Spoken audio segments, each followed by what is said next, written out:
Welcome to the U3 Media Podcast, where our mission is to unite the world through coffee, connecting you to the farmers and coffee entrepreneurs through the stories they share.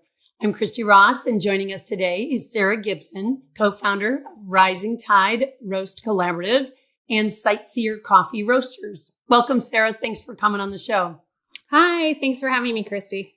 Absolutely. So for the benefit of our audience, I want to note that you've started 2 coffee-related companies within the last 2 years, which we'll talk about.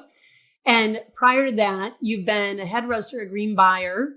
But even before all that, you've had this plethora of experience in digital marketing, content, copy editing, and were even a science teacher, I think, for a few years.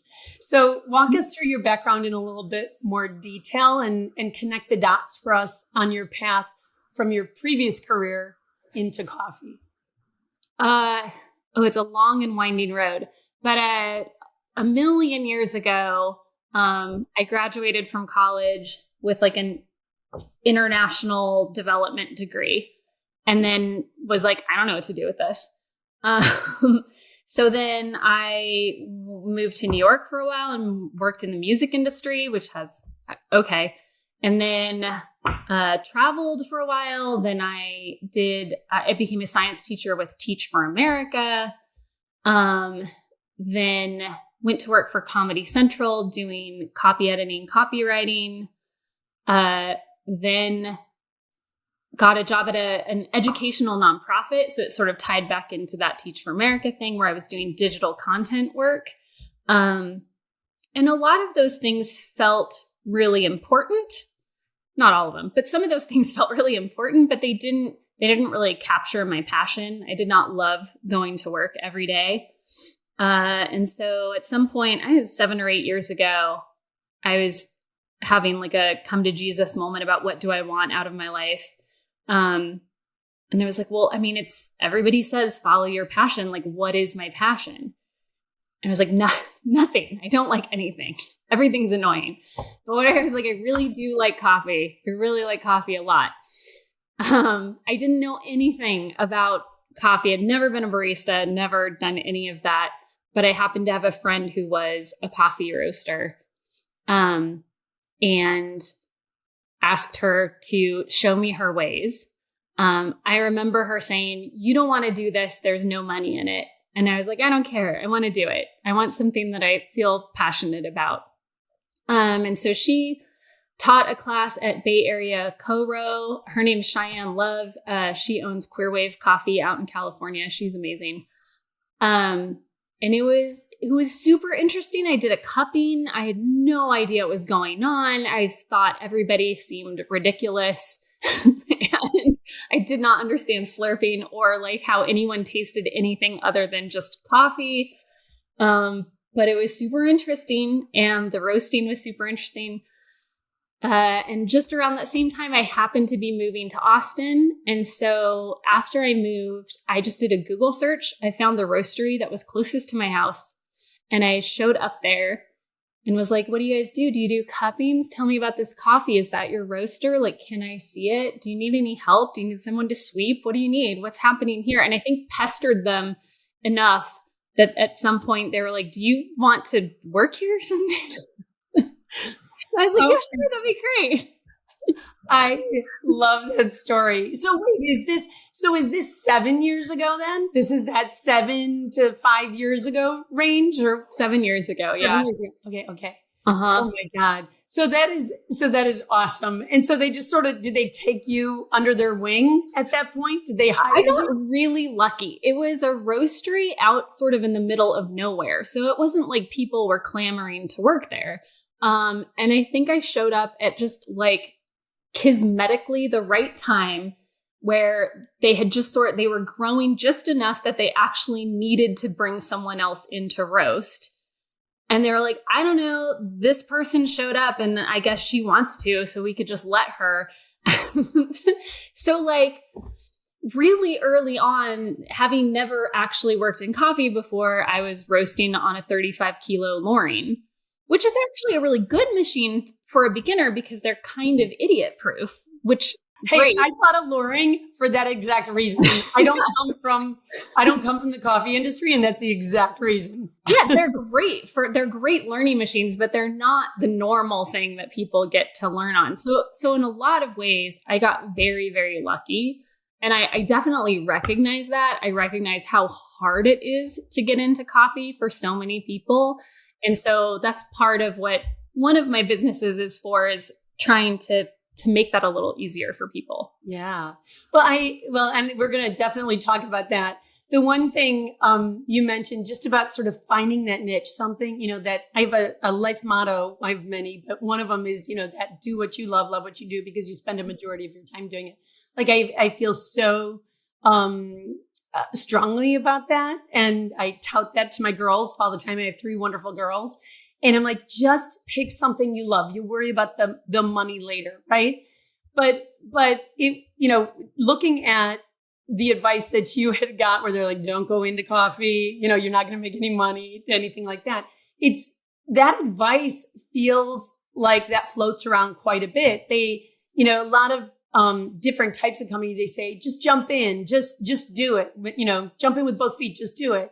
But there are things like a restaurant, they say, don't do it, which is funny that you've heard that in coffee, right? So when you look at Sightseer Coffee, like, what was the impetus to start your own business then? And then what was the mindset you had when you were first starting that? I think it was, I was working at a good roaster, a specialty roaster, a roaster that had like a lot of funding and backing. And that was all great. They were doing the things that everybody in specialty does, which is, talking about direct trade, or talking about farmer relationships, and talking about doing good. But a lot of times it was hard to see it. Like, it was hard to see it as a roaster who was there, and like these things that we talk about in coffee that are, I think, things that it's not entirely virtue signaling, right? Like they're real things, but like, are they making the difference? Like, are they doing the things that we think they need to do? I would go to Origin sometimes, not a lot, but and you see what farmers' lives are like, how they're living, this huge disconnect between what we're doing over here and what they're doing over there. And it just feels like, where are we moving the lever? And I was really interested in the fact that, or I don't know if interested, maybe annoyed. When you look into the fields, you see so many women, sometimes women with children, doing all the picking, doing all the field work. And the research says it's about 70% of the manual labor force on coffee farms worldwide is made up of women.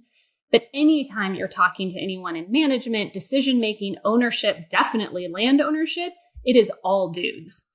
And it's that's not just a coffee production country problem. You see that here too. You go into cafes and the baristas are a whole bunch of quirky people of all different sorts. And then you go and see who owns that coffee shop, and you're like, oh, it's another like cis white male who has money generally.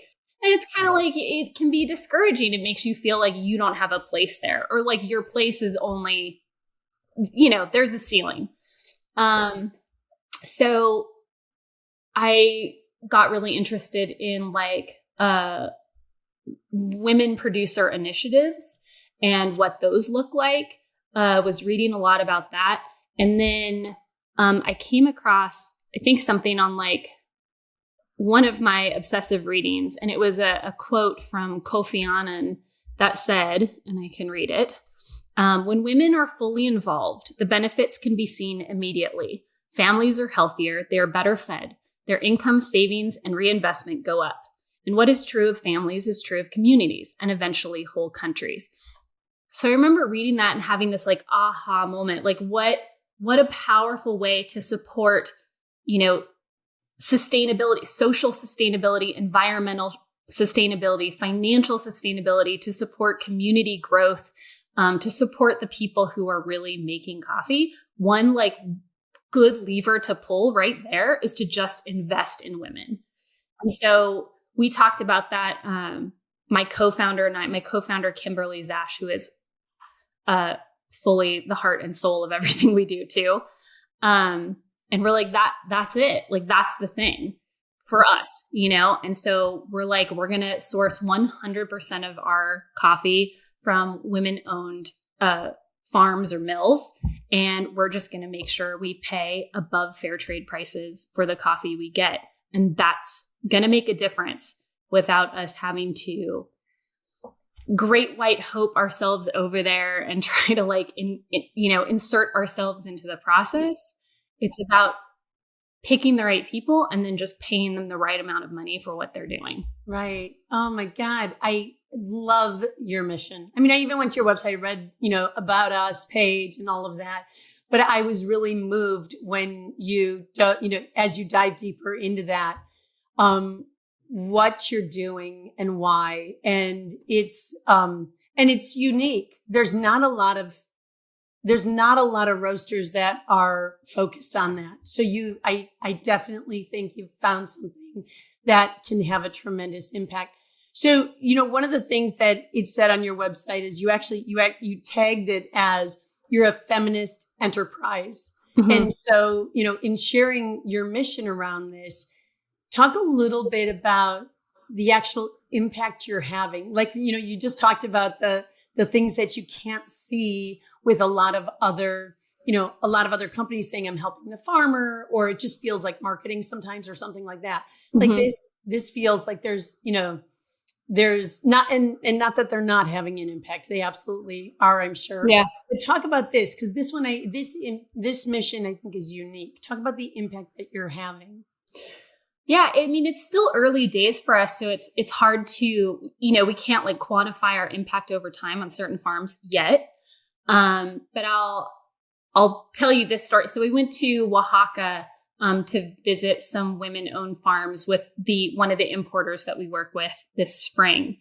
And it was really interesting because we were talking to women farmers, we're like, how did you, through translators, because they were speaking like Zapoteca, but we were like, why are you? And they're like, our husbands died, ha ha ha, and our kids moved away. And so like, who else is going to own this land? Like it was by default, they're all like 70 and 80 years old.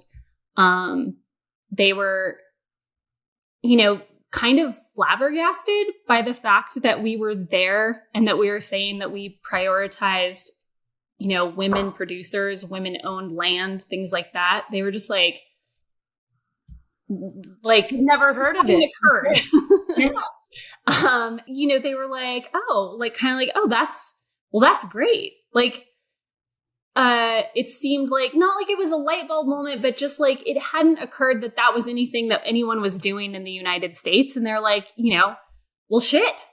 Yeah. Hooray. You're gonna jump on that bandwagon. That's perfect. And then we were at another, again in Oaxaca, and then we were meeting with, it was a larger group, and there were men and women there. And it was a totally different vibe. Like the men were doing all the talking, even though we were talking directly to the women, the men would answer. And, they were being told, well, these people, we were with another person who buys a lot of women producer coffee. And they're like, well, they, this is what they do. And the men were like, well, why? Why do they do that? Are you saying they're not going to buy it? And it's like, it's okay. There's still plenty of people out there who are going to buy your coffee. But then like half of the men were like, oh, well, yeah, I mean, maybe they should, like their name should be on the land. I guess we hadn't really thought about it, which is like, what do you mean you haven't thought about it? But okay. And then they were like, yeah, I mean, we could put their names on it. It's just, it's really hard because they have to take care of the babies. And so how do they get to like the municipal seat? Because they have to be here, like making the food and taking care of the babies.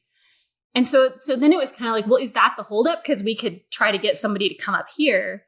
But, it's like, it's this process, like maybe they start to see, and, and the women are there and they're listening. So maybe they start to see, okay, well, maybe it is important to get her name on the paper.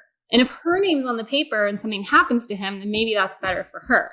And then maybe if her name's on the paper, eventually she's like, hey, I want to have something to do with this. So it's like seeing these little baby steps in the right direction, and still like, so how far it all has to go. Right. You even look at the US, and I'll say decades ago, but I feel maybe a century ago, I mean, we've gone through this same process, but it was a long time ago, and we've evolved tremendously since then, and still have issues. Yeah. Well, wasn't it? I think it was like just in the 70s, maybe the late 60s, where women could own their own credit card. So it hasn't even been that long. But yeah, it's things can move quickly when there's, I think, impetus and reason for things to move quickly. And I think with climate change, with people moving away from farming, I think maybe this is the like inflection point for something important to happen. Well, and it takes someone just talking about it, bringing it to front of mind, right? And that's what you guys are doing. At least you're starting the ball rolling. So I'll be interested how that sort of unfolds, right? Because I think it's that's all it takes. It takes someone who cares to jump in and start to move the ball. So on the flip side of that, how do you communicate those values to your customers so that, I mean, it is almost, while it's marketing, it's really just about storytelling, right? And making sure that your story is heard and that they appreciate it, because people will attach to that. So how do you communicate those values to the customer? Yeah, I mean, I think storytelling in coffee is tricky for everyone. And hopefully we are all starting to realize that, storytelling is important. Taking people along on the journey is important, but you don't want to move into that area where you're sort of exploiting farmers and the people who are making your coffee. Like, look at this adorable picture of somebody picking the coffee. And probably you've sifted through 50 other pictures where people they look dirtier. They don't look as happy. They don't look as thrilled to be there. And like, if those are the choices we're making, what story are we really telling? But at the same time, you need people to buy your coffee. So, we really focus on, that, we are women, like it says on the bag, women grown, women owned. We're a women owned company. We're looking for women producers, and we're paying them higher than fair trade certified prices. And I think we just kind of stick with these two things. And not try to get to, we'll put a picture up just like anybody else. We try to make sure everybody has agreed to the picture. Sometimes try to lead more with pictures of land. I think it's about telling a story, but actually staying true to what you think is important and what you're doing. Like, for example, the words direct trade really bother me, because I don't think it's what most people who use that term are actually doing. Like, the reality of what most of us are doing is we're working with importers, and the importers have more of that direct relationship with those farmers and the producers. And that's not a bad thing. Importers in general have much more ability to create, better, they have agronomists on staff. I don't.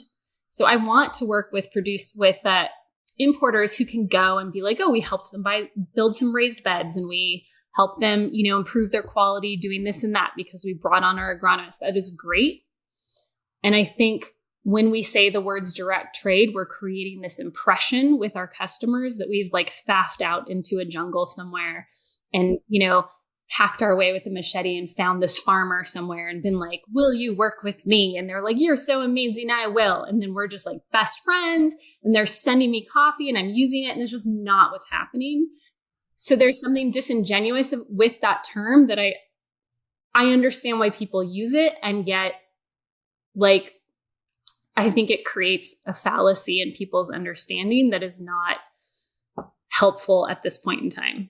Well, and I actually think you running through that and just sort of defining it is helpful, even and again, you got to start somewhere in sort of helping the coffee consumers understand what that all really means. But I agree with you. So really quickly on you mentioned you have a co-founder. Really super curious. For a long time, my previous company, we had 4 co-founders, and 2 of us were co-CEOs, and trying to figure out how you bring your best self to the table, but yet you really figure out how to divide and conquer. So how do you divide and conquer the responsibilities between the 2 of you? Yeah, it's hard, right? I think in a lot of ways I'm lucky. There's things that Kimberly's strength, where she has her strengths that are definitely my weaknesses. She is great with money and plans and projections. And I'm just like, money is a construct. So I think I'm good at talking to people, making designs, like having big ideas. I'm a little ADHD, so I'm a little all over the place. And then she can really like bring that all into focus and like direct it in a place that won't run us into the ground, which is amazing. So I think it really helps that there's just like, we have our strengths, each of us, and we recognize it in each other. But it's still hard. I feel like she ends up having to do more work than I do because I have 2 kids and, she doesn't, but that doesn't mean that her time should be less valuable than mine. So there's still, I always feel really bad about that. I think we just right now, like, we just give everything we have and we're pretty understanding with each other. If it's just like, it's a day or a week where we're just like, I'm just out, like my tank is empty, but the other one tries to pick up the slack. I think we're friends and we have a really good understanding of each other, and we worked together before we started a company. So I think we knew we worked well together. That really helps though, because that's how you guys discovered, you complement each other with your skills, right? So how do you guys resolve conflict when you do have it? Do you arm wrestle? We should start. She would win.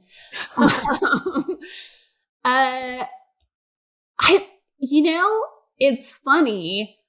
We don't have a ton of conflict, but when we do, I think it like oftentimes comes down to like emotional stuff. Like we said something that made the other person feel bad, or did something that just made the other person not feel valued.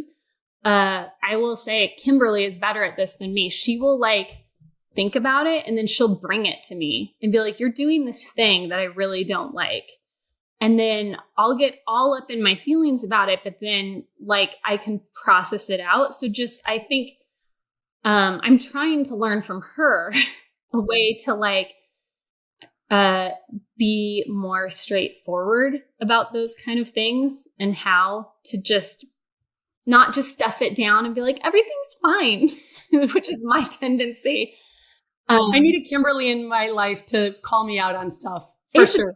It's like in the moment, I just feel like terrible. I just feel like a terrible person. But then I like can reflect on it and be like, yeah, okay, I see what you mean. Thank you for saying it to me. Like, thanks for getting it out here. So it's really great. And I'm trying to learn from her how to do that. But sometimes that's the hardest thing, is just getting it on the table, right? To talk about it, right? So speaking of hardest things, what would you say was the hardest thing about getting your coffee business off the ground? Oh, absolutely. By far. It's just that we're bootstrapping it. We're not rich people. Like we don't have money. We don't have capital. So it's still really hard. Like we just got a great account that is buying a ton of coffee. Hooray, huzzah. But it's like we pay them or they pay us on net 30. And then we have to buy green coffee, but we're not on net 30 for the green coffee, this is super in the weeds. But basically it's cash flow issues, right? Like if I have to buy $3,000 worth of coffee to sell to these people, but these people won't pay for that coffee I sold them for 30 more days. And you're not a rich person that has, we don't have 10,000 in the bank. Sometimes we do, sometimes we don't.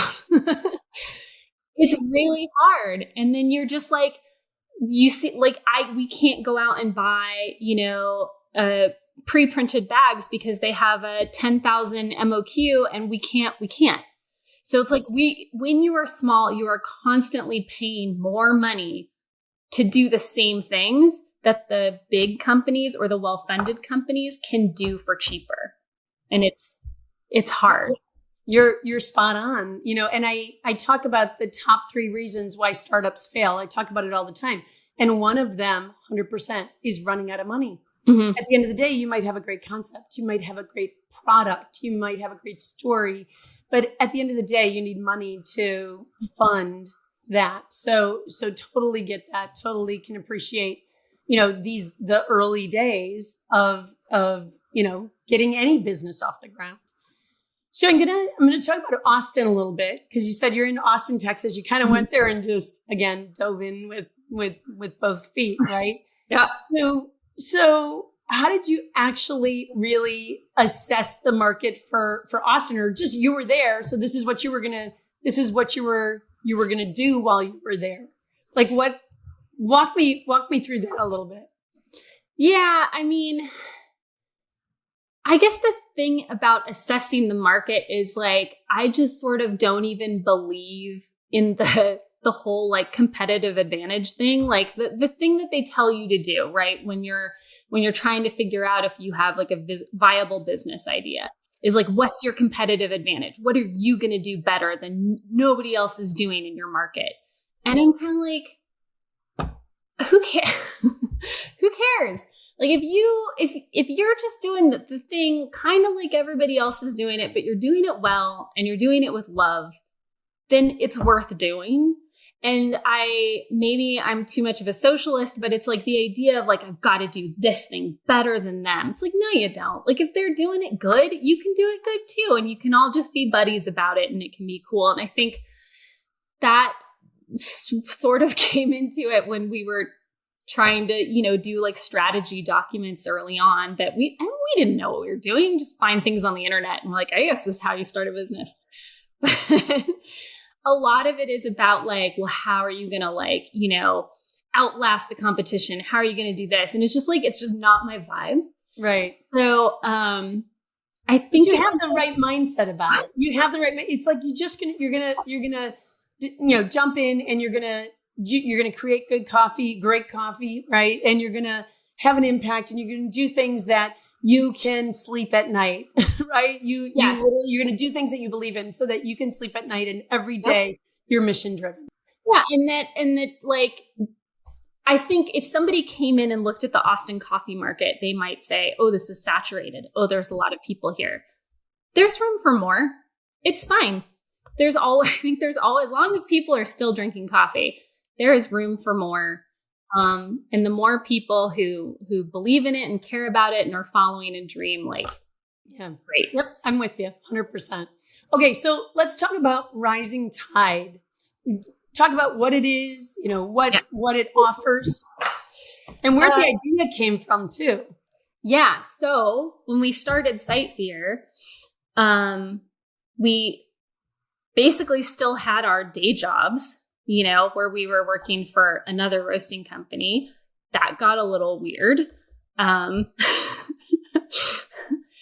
that was kind of a bummer, you're like, why can't we all be friends? But, got a little weird. And then, we thought about like, we could just roast in the garage, but that's not all, then you're just stuck under cottage laws. So it's like, well, there's a ton of people in this town. There's people we taught how to roast. There's people we know, like surely everyone will let us use their roaster. No, nope. It was a lot of doors closed in our face. It was a lot of people being like, yeah, that's a great idea. I'll get back to you. And then never getting back to us. There's a lot of people trying to just charge us an insane amount of money to roast, pretty piddly amounts of coffee. And it just was a big old bummer, man, like that nobody was being kind of cool about it. And it felt like people viewed us as competition, which felt silly to me because it's, I'm like, what is that even? But we were so small and we were just trying to do such a little thing at the time. And so we were like, yeah, what this town really needs, this town with tons of coffee, is a co-roasting space. And like, if the Bay Area can hold 3 co-roasting spaces, like surely we could have one. And so there were no co-roasting spaces anywhere, like in that area at all. There was like one place where if you knew them, you could go in and they would, I think they were mostly doing toll roasting, but if they knew, you could maybe get in there and do it. But it was still a little like, it was far away from us, and it just wasn't the ideal situation where it's like what I wanted was the place like Bay Area Co-Ro where I took my very first class, where it's like, you can come in, we will teach you how to roast. You could private label here. You can toll roast here. You can co-roast here. You can come do all the things you want to do here. You can get pretty damn big and still stay here. And like, we can do that for you in a way that is, makes things accessible and helps you learn as you go and just lets you find success in a way that doesn't require you to have a ton of capital. Yeah. Well, and I love that though, because you were looking at sort of where and how you started, right? And you're trying to enable and trying to empower others to not have to deal with what you did when you first started. Yeah. And I mean, to be clear, I would have loved it if there was one that just existed and I didn't have to start it. But there wasn't really. And we happened to find out that this place called Atlas Coffee Club, which does like a big subscription thing, they're based in Austin. They had a space that was like they had outgrown, and so was sort of sitting empty, that had a Loring in it and like a weigh and fill and some other stuff. And it was just sitting there. And so we went and talked to their CEO, Michael, who is a great guy. We're like, hey, we have this idea. Like, can you support us in this? And he was like, yeah, this should totally exist in Austin. Let's do it. And so he kind of created that runway for us to let us use that space, let us, use the roaster and the equipment and what was in there and like see what we could make with it. So did Rising Tide end up being your roaster then in the beginning of Sightseer? Sightseer was first, and we were renting time on somebody's machine, but it was not the most comfortable arrangement. Got it. And then we were like, dang, this is annoying. Co-roasting should exist in this town. Started talking to Michael. So Rising Tide started 8 or 9 months after Sightseer. Okay, got it. So why not have Sightseer Coffee and Rising Tide one and the same? Is Rising Tide a nonprofit or it's for profit? It's for profit. I feel like it could be a nonprofit if I maybe had known what I was doing enough to make it into a nonprofit. But I don't think you need to. I mean, I don't think you need to. It's doing good, but it can still be a for-profit. Yeah, it has an educational arm, but there is an arm where it's just, it's just toll roasting and stuff. So I don't know if that part could be. I guess it was to sort of limit the liability and create a delineation for ourselves. I mean, it doesn't seem, we want Rising Tide to be separate from Sightseer because Rising Tide is really like a service to our community and it shouldn't be beholden to the whims or wants of Sightseer. Like, so basically Sightseer is just a client of Rising Tide, just like anybody else is. And we really endeavor, I mean, obviously we're running both of them, but we really endeavor to just treat Sightseer like another client. Because I think with Rising Tide, it's about like, how do we meet everyone's needs and meet them where we are? And it's, it's not about our project over here necessarily. Yeah, no, totally makes sense. I think it was a good move, actually.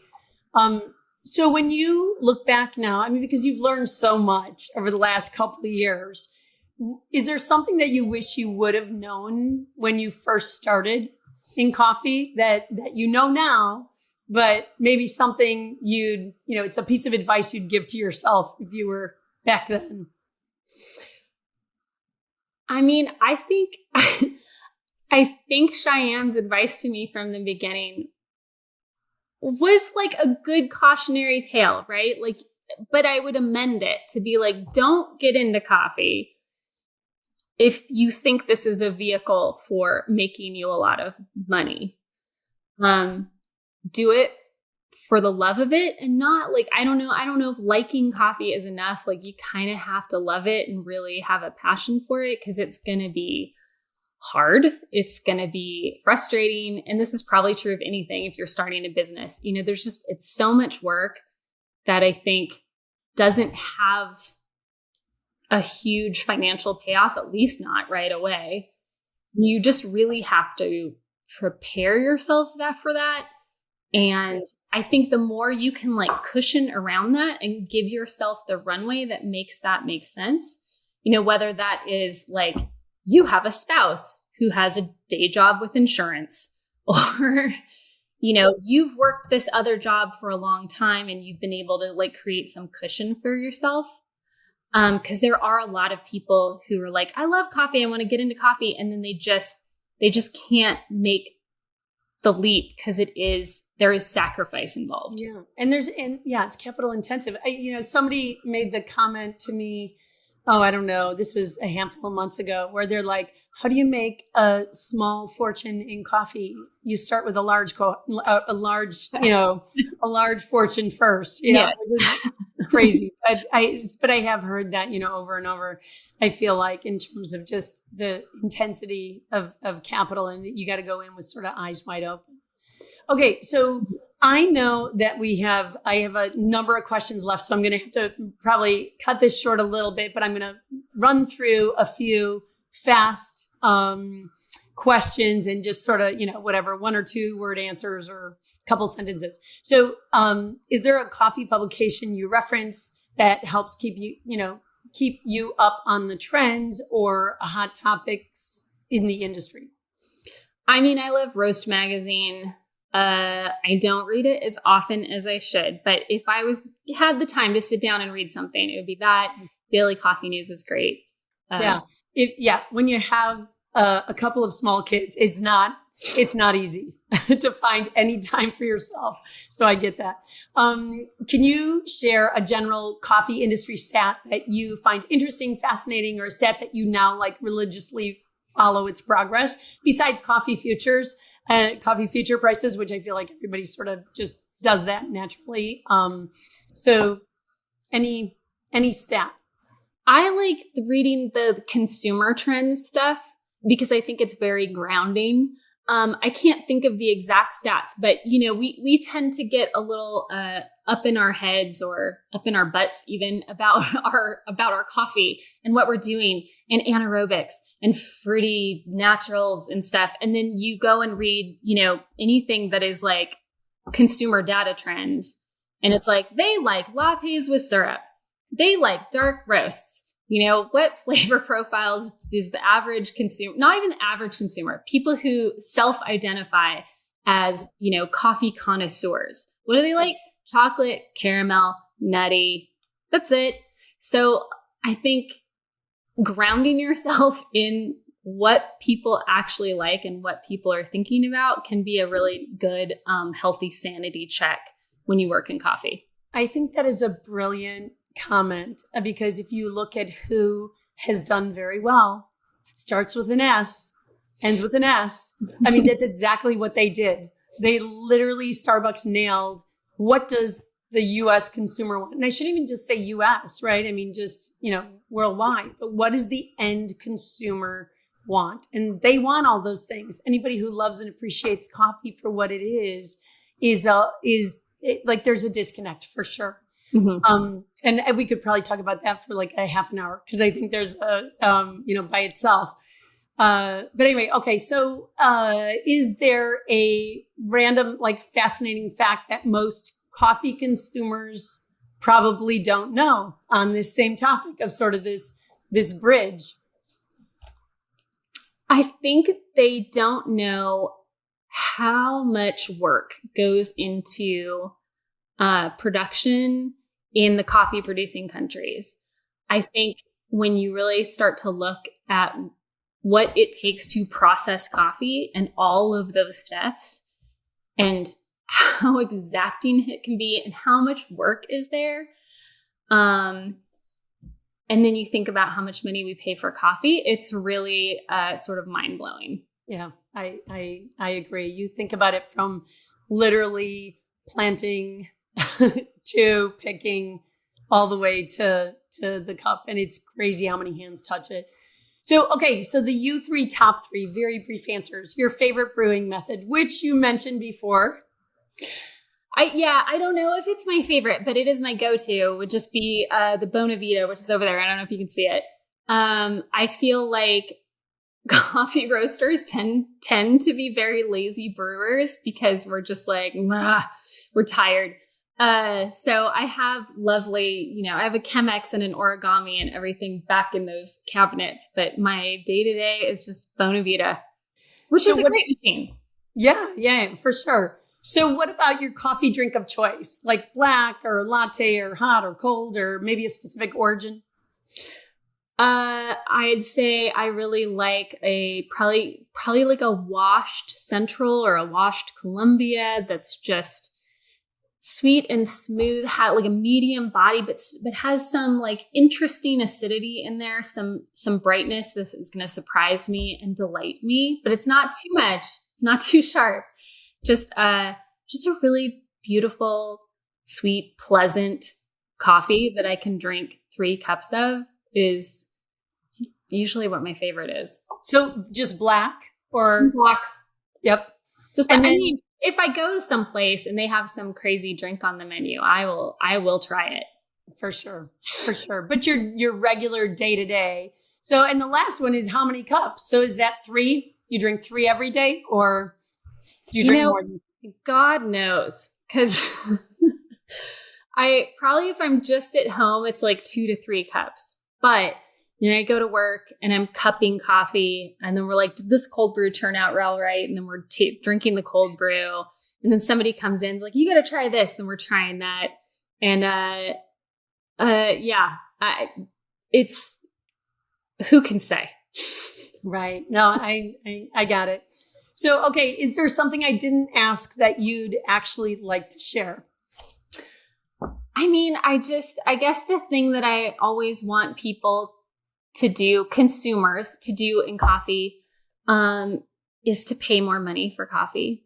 It's just like the number one thing I think anybody can do.